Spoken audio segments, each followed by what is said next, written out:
नमस्कार दोस्तों, आज की कहानी है चुप्पी। रात की ठंडी हवा आंगन में हल्की हल्की सरसराहट कर रही थी। नैना की शादी को बस 2 महीने हुए थे और घर की सबसे बड़ी बहू उसकी जेठानी आरती इस घर की जान मानी जाती थी। आरती हमेशा सबका ख्याल रखती थी, सबके दुख सुख में साथ देती थी और घर में कोई भी बात हो सबसे पहले वही संभालती थी। लेकिन उसकी मुस्कुराहट में एक अजीब सी खामोशी छिपी रहती थी, जैसे उसके दिल में कोई दर्द गहराई में दबा हो। नैना कई बार पूछती, जेठानी आप इतनी चुप क्यों रहती हो? आरती हंसकर टाल देती, कुछ नहीं, बस आदत है।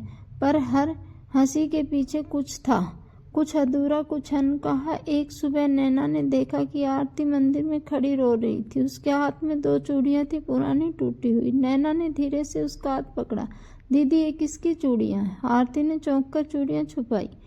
कुछ नहीं, पुरानी है, फेंक दूंगी। पर नैना समझ गई, जख्म पुराने हो तो भी दिल के अंदर बहुत ताजा रहते हैं। घर में सब आरती को मानते थे, पर एक जगह आरती और उसके पति मोहित, दोनों के बीच एक अजीब दूरी थी।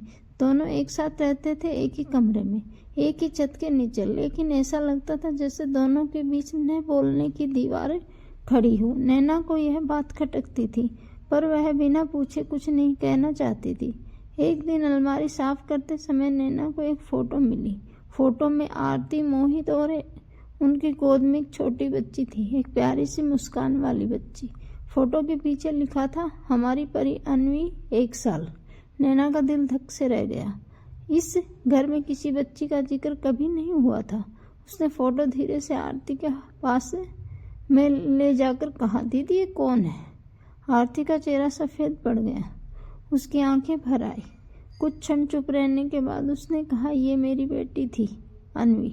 नैना सन रह गई थी। आरती ने धीरे से कहा, सिर हिलाया।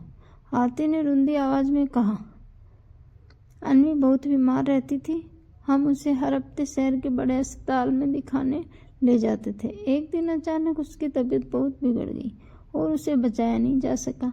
नैना की आंखों में आंसू आ गए। आरती आगे बोली, उसके जाने के बाद मोहित टूट गए और धीरे धीरे मुझसे दूर रहने लगे। उन्हें लगता था मैंने अन्वी को ठीक से नहीं संभाला। आरती ने अपना चेहरा छुपा लिया। मैंने कोशिश की थी नैना, माँ बनने की हर कोशिश।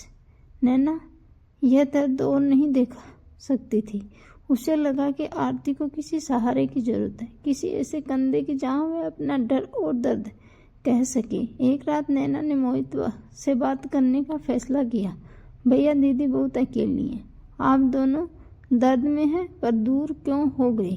मोहित चुप रहे, आंखें नम हो गई। उन्होंने बस इतना कहा, मैं उसे देखता हूँ तो अन्वी याद आ जाती है, ऐसा लगता है जैसे मैं उसे फिर खो दूंगा। नैना ने कहा, पर दीदी को हर पल ऐसा लगता है कि वो आपको खो चुकी है। मोहित की आंखें भर आई। उस रात मोहित लंबे समय बाद आरती के पास बैठा। दोनों घंटों तक चुपचाप बैठे रहे। फिर आरती ने धीरे से कहा, क्या हम अन्वी की चूड़ियां रख सकते हैं? उसकी यादें साथ रखने में कोई गलती नहीं है मोहित। मोहित ने उसका हाथ पकड़ लिया। तुमने कभी गलती नहीं की आरती, बस हम दोनों टूट गए थे अलग अलग। उनकी खामोशी आंखों में सब कह गई। आंगन में हवा पहले से हल्की और सुकून